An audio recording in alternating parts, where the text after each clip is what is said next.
اس کے بعد چوتھا ربع شروع ہوتا ہے اور یہاں پہ ذکر آتا ہے کہ متقیوں کا بہترین ٹھکانہ اور سرکشوں کا بدترین ٹھکانہ، جو ہم پہلے پڑھتے چلے آئے ہیں کہ متقی جو وہ ہیں جن کو ہر وہ چیز ملے گی جو وہ چاہتے ہیں، جنت میں اعلیٰ مقام پر ہوں گے، لیکن جنہوں نے سرکشی کی ہوگی دنیا میں وہ کتنے ہی بڑے بن رہے ہوں، جب اللہ کے پاس پہنچیں گے تو پھر جہنم ان کا ٹھکانہ ہوگی۔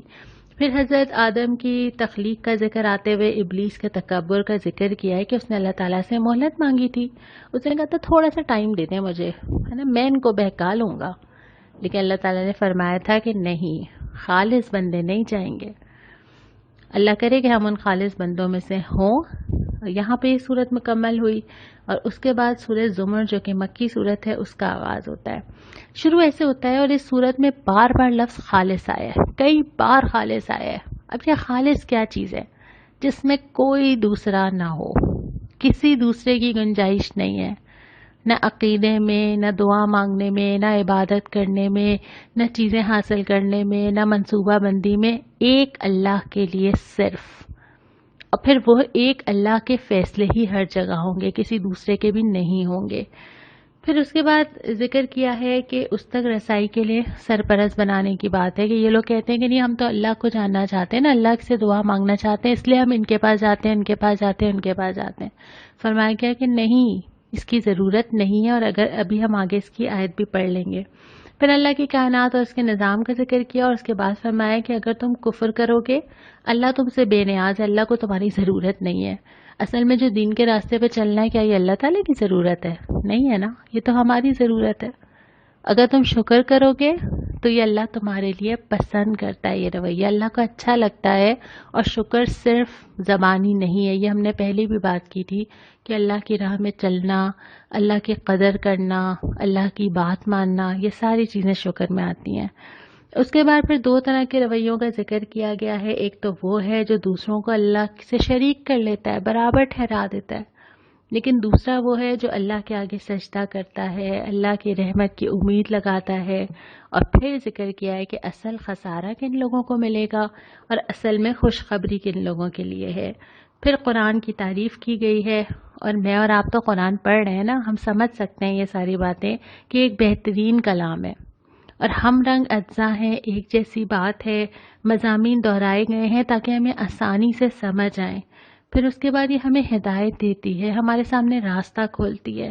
عربی زبان میں ہے لیکن اس میں کوئی ٹیڑھ نہیں ہے، سمپل، آسان، سادہ، سمجھ میں آنے والی کتاب یہ قرآن ہے جو ابھی ہم پڑھ رہے ہیں۔ اور ذرا 2 منٹ کے لیے فرض کر لیجئے کہ ہمارے گھروں میں یہ قرآن نہ ہوتا، ہم پیدا ہوتے، ہم کیا اللہ تعالیٰ کو ڈھونڈتے، پھر ہمیں معلوم ہی نہ ہوتا کہ ہم کیا ہوگا، دنیا میں کیا کرنا ہے، پھر ہمیں یہ بھی نہیں پتا ہوتا ہے کہ اچھا انسان مر جائے گا پھر کیا ہوگا، کسی نے میرے ساتھ زیادتی کی اس کا تو بدلہ نہیں ملا، کیا ہوگا، میں نے کسی سے اچھائی کی اس کا بدلہ نہیں ملا، کیا ہوگا۔ 2 منٹ کے لیے فرض کیجئے کچھ نہ پتا ہو، کتنا بڑا خسارہ ہوگا نا کہ ہم اندازے لگاتے رہیں گے۔